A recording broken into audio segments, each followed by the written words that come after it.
ሰላም እንዴት ናችሁ? ሐኪም ለይኩን ነኝ። ዛሬ እንግዳ ነው ይዤላችሁ የቀረብኩት። ይሄ የምታዩቸው እነሱ አባወራውና እማወራዋ ባልና ሚስት ናቸው። የሚኖሩት የት ነበረ? አዳማ ቆርቆሮ አዳማ 105 ተብሎ የሚጠራው አዳማ ከተማ ማለት ነው። ናዝሬት አዳማ ቆርቆሮ አዳማና አዳማ ገጠም አይደል? አዳማ ቆርቆሮ አዳማ ከተማ 105 ተብሎ የሚጠራው ነው የሚኖሩት ማለት ነው። ሰፈራችሁ ማን ነው የሚባለው? 105 አዳማ ቆርቆሮ 105 አካባቢ ነው የሚባለው። ወይም ልዩ ስሙ ሻምበል ግሮሰሪ የሚባለው አካባቢ ነው ያለው። 2016 10ኛ ወር ይታያል። ታካሚዎች ናቸው። አዎ እግዚአብሔር እኔን ተመስሎ የሚያማቸውን ችግር ልጆቻቸውንም እሱን አድኜላቸዋለሁ ማለት አይቻልም። ሁሌ እንደምነግራችሁ ፈጣሪ ነው የሚያድን። ፈጣሪ አድኖላቸዋል። አሁንስ ጤና ቢኖርም ቤት ከሌለ ችግር ነው። ልጅ ተይዞ ጎበዝ አሁን በጎ አድራጎቱ ይህን አደረገ አበበ እንዲሁ ተሸለመ እምንለው ሁሉ እስኪ እዚህ ላይ እንተባበር። አውቃለሁ የኢትዮጵያ ሕዝብ ትንሽ ትልቁ ምን ያህል ቀና ልቡና ንጹህ ሕሊና እንዳለው አውቃለሁ። ነገር ግን አንዳንዴ ደግሞ ግርግዳችን ላይ ብቻ ሰውን ለመርዳት ሰው መሆን ብቻ በቂ ነው የሚለው መርህ በተግባር ምስኪን ነው። እነዚህ ሰዎች አሁን ከአንድ ስመጥሩ ማይክሮ ተበድረው በቤታቸው መንገድ ላይ ሊወጡ ነው። ልጆቻቸውን ይዘው ይኸው ሲከፍሉበት የነበረው ነው ይታያል። ስንት ነበር በወር የምትመልሱ? 60,000 ይኸው ይታያል። ማይክሮ ደግሞ የፈለገው መልካም አመለካከት ቢኖረውም ሕግና ደንብን ተከትሎ ስለሚሰራ ራሱን የቻለ መመሪያ ስላላቸው ግዴታ ሐራጅ ያወጣል ማለት ነው። ያኔ ልጆቻቸውን ይዘው መንገድ ላይ ሊወጡ ነው ማለት ነው። ለምን ወደ ትላልቅ ሚዲያዎች ወደ ታዋቂ ሰዎች አትሄዱም ስላቸው በየት ብር ሳይኖር በየት እንሂድ? በምን እንሂድ? እንዴት እንሂድ? ትራንስፖርትም እኮ ይቸግራል። ልጆች 3 ልጆች አስተምረን አብልተን አጠጥተን የዕለት ጉርስ የዓመት ልብስ አለ እና ነጋዴ ናቸው እሳቸው። የት ነው የሚነግዱት? እስኪ የምነግደው ሰኞ ገበያ ወይም ደግሞ የቀድሞ ግንብ ገበያ የሚባል ቦታ ላይ ነው። እዛው አዳማ ከተማ ውስጥ ወይም ሙሉጌታ ፎቅ ቤት ስር ነው ያለው። ይሄንን ነው እና ይሄ ምንድን ነው? ይሄ ወረቀት ስትመልሱበት የነበረው ነው። ሪሲቶች የተከፈሉ ናቸው። ይሄ የተከፈለ ነው። በወር ስንት ነው? 60,000 ብር ነው። የወጣ በማን ስም ነው? ብሩ ብዙነሽ ለገሰ ማን ነው? ብዙነሽ ለገሰ ቦንሴው እሳቸው ናቸው ያወጡት። በባለቤቱ በሚስታቸው ስም ነው ያወጡት። ብሩን ስንት ነበር ያወጣችሁ? 1,400,000 ብር። 1,400,000 ብር አውጥተን ስንት ድረስ ከፍላችሁ ነበር? 500 ምናምን ሺህ ብር ተከፍሎ ነበር። አሁን ግን ከነወለዱ ስንት ደረሰ? 1.5 እየደረሰ ነው። ስለዚህ ማናጀሩንም ለመኑ ባለሙያዎችንም ለመኑ። እነሱ የሚያደርጉላቸው አቅማቸው የፈቀደው ብቻ ነው እንጂ ከህግና ከመመሪያዎች ምንም ሊያደርጉላቸው አይችሉም። እኛ ነን ይህን ነገር ሶልቭ ልናደርግላቸው የምንችል። ስለዚህ እኔም አቅሜ የፈቀደውን እንደ አቅሜቲ እረዳቸዋለሁ። እናንተስ? ለምን ትልቆች ችግር የለው። ልጆች እንዴት መንገድ ይውጡ? አሁን ወቅቱ ማን ነው? የትምህርት ሰዓት ነው። ስለዚህ እስኪ ከነሱ ስሙት። ደጋግ ኢትዮጵያውያን ይህንን እናንተ ፊት ስቀርብ እውነቱ እየከበደኝ ነው የምቀርበው።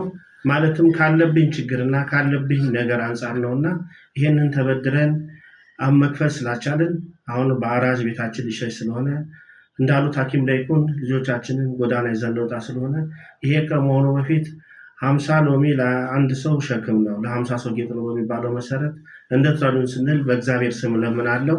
ይሄንን እንደትረዱኝ ነው። ይሄ ነው። እርሶስ?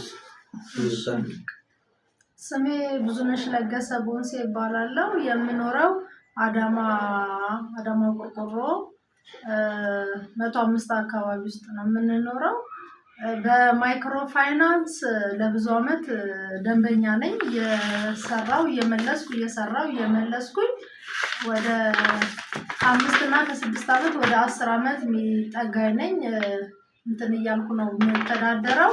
አሁን ባለው ሁኔታ የገበያ ሁኔታ ነገሮች ሊስተካከሉልኝ አልቻልኩም። እንደጠበቅኩት አልሆነም እና አሁን ብድሩ ከወሰድኩት እንደገና እየከፈልኩኝ ያለ በማዕከል የማቆሚያ ያክል 2 ወር ምናምን እየዘለልኩኝ መክፈል እንትን አልኩኝ።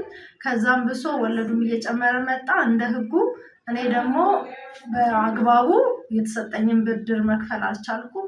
አሁን ምለምናችሁ ደጋግ ኢትዮጵያውያን በውጭም በሀገር ውስጥም ያላችሁ ምለምናችሁ ከአቅሜ በላይ ስለሆነ ወደ 1.5 እየመጣብኝ ስለሆነ እና እንደገና በዛ ላይ የማስጠንቀቂያ ግዴታ ስለሆነ እኔ በአግባቡ ባለመክፈሌ ማይክሮ ፋይናንሱ የመጨረሻ ማስጠንቀቂያ ደብዳቤ ሰጥተውኝ አስፈርመውኛል። ኦኬ አዎ ይቀጥል። የመጨረሻ ማስጠንቀቂያ ሰጥተውኝ አስፈርመውኛል። ያለኝ ቀን ወይ 15 ቀን ነው ወይ 10 ቀን ነው። በቃ እንትን ጊዜው አልቋል በራሴ ያው ወደ ኋላ በመቅረቴ። ስለዚህ እባካችሁን ኢትዮጵያኖች፣ ኤርትራኖች ከውጭም ከሀገር ውስጥም ያላችሁ እርዱኝ ስል እለምናለሁ። በድንግል ማርያም ስም በመድኃኒዓለም ስም ስል እለምናለሁ። እባካችሁ ድረሱልኝ በእግዚአብሔር ስም ብዬ እለምናለሁ። እባካችሁን። እንደሰማችሁት እንግዲህ ሌላ ምክንያት የለውም። አዎ ምክንያቱን አንዳንዴ ግልጽ ካላረግ ነው እኛ ሀገር ላይ ነገሩን ዞር አድርጎ አስተካክሎ ቪዲዮ የሚለቀው ብዙ ነው ያሏችሁ ነጋዴዎች ነን። የት ነበር የሚነግዱ? ሰኞ ገበያ የሚባል ቦታ ላይ ነው። ነገር ግን ብድሩና የምንሰራው ስራ አልተመጣጠነም። ድሮ ልጆች ለትምህርት ሳይደርሱ ትንሿን ተማሪ ናት እንግዲህ ሞራላቸው እንዳይነካ መቼም የተሻለ ትምህርት ቤት ነው የሚማሩ የተሻለ ገቢ ያላቸው የነበራቸው ሰዎች ናቸው። አሁን ላይ ግን ከጓደኛ በታች እንዳይሆኑ ልጆችም ከትምህርት ገበታ እስካሁን ድረስ እግዚአብሔር ይመስገን አልተነሱም። አሁንስ ትምህርት ሊያቋርጡ ነው፣ ጎዳና ሊወጡ ነው፣ ቤቱ ሊሸጥ ነው፣ ሐራጅ ሊወጣበት ነው።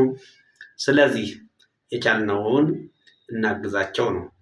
ኦርቶዶክሶች በድንግል ማርያም ስም፣ ሙስሊሞች በአላህ ስም፣ ፕሮቴስታንቶች በጌታ ኢየሱስ ክርስቶስ ስም፣ ካቶሊኮች በኪዳነ ምሕረት ስም፣ ሌሎችም እንዲሁ በፈጣሪ ስም። ፈጣሪ ያልፈጠረው ሰው የለም።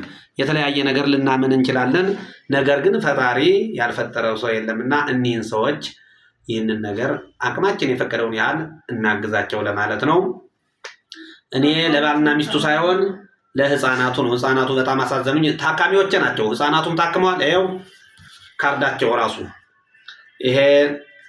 ይሄው ቅድም ስም ነግሯቸዋል ሰውየው ብርሃኑ ሸቴ። ይሄው የአንዱ ልጅ ካርድ የሁለቱ የለም አጋጣሚ። ስለዚህ አካውንት ይነግሯቸዋል። በራሳቸው አካውንት ነው የምታስገቡላቸው ማለት ነው። ንገሯቸው እስኪ። የኢትዮጵያ ንግድ ባንክ አካውንቴ 10322237 093 ነው። አንቺ የኔ አካውንት ነበር አቢሲኒያ ባንክ 7418 189377 የኢትዮጵያ የማይክሮ ንግድ ባንክ። በምን ነበር የምትከፍሉት እስካሁን? በራሱ በደብተር እየሄድን ነው። ይህን ደብተር እየያዙ እየሄዱ ነበር እንግዲህ የሚከፍሉ ይታያል። ይህን ደብተር እየያዙ እየሄዱ ነው እንግዲህ ይኸው የሚከፍሉ ማለት ነው። ይኸው ይህንን እየያዙ እየሄዱ ይህንን እየያዙ እየሄዱ ይኸው ይሄን። ስለዚህ እንርዳቸው። ይሄ ሲከፍሉበት የነበረው ደረሰኝ ነው ማለት ነው። እንግዲህ ፈጣሪ ይጨመርበት።